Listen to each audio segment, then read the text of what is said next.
What's up, family? If you watching this, that means you're alive. And if you're alive, that means God ain't done with you yet. This is a new year. That means I gotta move a little different. Not faster, not louder, but clearer. Because I realized something. I wasn't tired from doing too much. I got tired when I stopped totally depending on God. John 15:5 says, apart from me, you can do nothing. When I moved ahead and put my will in it and what I wanted to do, I was unbalanced. When I align my life with what God has for me, I'm at peace. Being real with you, I wasn't burned out because I was disobedient. I was burned out because I thought I can handle everything without God leading me.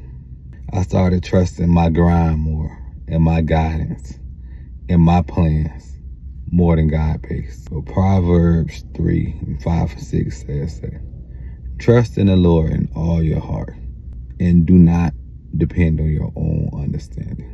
Anytime I depended on myself too long, pressure always followed. But peace always came back when I went back to God. I had to release from overfunctioning. I no longer over-explain. I don't carry other people's burdens. I definitely don't manage other people's outcomes. And I don't take responsibility for what God has never assigned me. Jesus said it plain. In Matthew 11:28-30. Are you tired, worn out, burnt out of religion? Then come to me. Learn the unforced rhythms of grace. So I asked myself, is this the yoke that God gave me, or did I give it to myself? I was keeping myself busy because I was unhealed. And here it really hit me. Healing costs honesty, but busyness numbs me from what God really wants me to heal. So I stayed busy, and I didn't have to be still, because stillness exposes things. But Psalms 32:3-5 tell us, when I refused to confess my sins, my body wasted away. But finally, when I confess, God, you forgave me. And I learned something real big from that. Control is not obedience. Trying to manage everything is not faith. It's fear. Where in response. And then I realized that my identity comes from rest. I had to learn to relearn what rest really was. I don't rest because I'm lazy. I rest because I'm alive in God. Psalms 127:2 tells me that it is useless to work so hard, for he gives rest to his loved ones. I realized that my value is not proven by my productivity. Before I ever posted, before I ever coached, before I ever spoke, before I ever played football, God already knew me. Jeremiah 1:5 says that before I formed you in the womb, I knew you. I am who God says I am before I ever had to do anything. Obedience, first time. I used to think that discipline would fix everything. What's the key? Discipline. Discipline was the key to everything. Now, don't get me wrong. Discipline works. But God doesn't need discipline to work. He needs alignment. Isaiah 55:8. It says, my thoughts are not your thoughts. My ways are not your ways. My thoughts are far higher.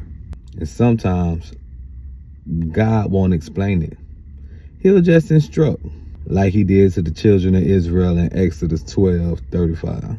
God told Israel to go ask the Egyptians for gold, silver, and fine articles of clothing. And they gave it to them. It didn't make sense. This was right before before Pharaoh let them go. It didn't make sense. But their obedience unlocked the provision. And when I released what wasn't mine to carry, I gained clarity for what was. Now, when you get clarity, expect resistance. I'm going to tell you if ain't nobody else going to tell you. Clarity brings resistance. Jesus stood up and declared who he was, and they tried to throw him off a cliff in Luke 4:28. The moment you become clear, don't expect applause. expect pressure. 1 Peter 1:7 tells us that these trials will show you your faith is genuine. Pressure doesn't mean that I'm off course. Pressure means that my identity is being tested. But I don't defend my assignment. I walk in it. Now, in this space, it's going to be courage over consensus. Think about this. 12 spies came and saw the promised land. 10 of them seen giants. 2 of them seen God. And that's in Numbers chapter 13 and 14. But for the ones who believed, they entered. Fear will keep you wandering. Faith will bring you home. Joshua 1:9 tells us to be strong and courageous. For the Lord, your God, is with you wherever you go. I don't need validation. I don't need permission. I need courage to walk boldly in my calling. And this is my final declaration. And maybe it's yours too. But Hebrews 11:1 says, faith is the assurance of things hoped for, the evidence of things not seen. I live from rest, not rush. I move my obedience, not fear. I release control and I keep faith. 2 Timothy 1:7 says that God has not given us the spirit of fear, but he's given us wisdom, power, and a sound mind. 1 John 4:18 tells us that perfect love casts out all fear. I'm not doing that no more this season. I'm surrendering deeply because when God leads, peace follows. Thank you very much. I love y'all. I'll see y'all next week.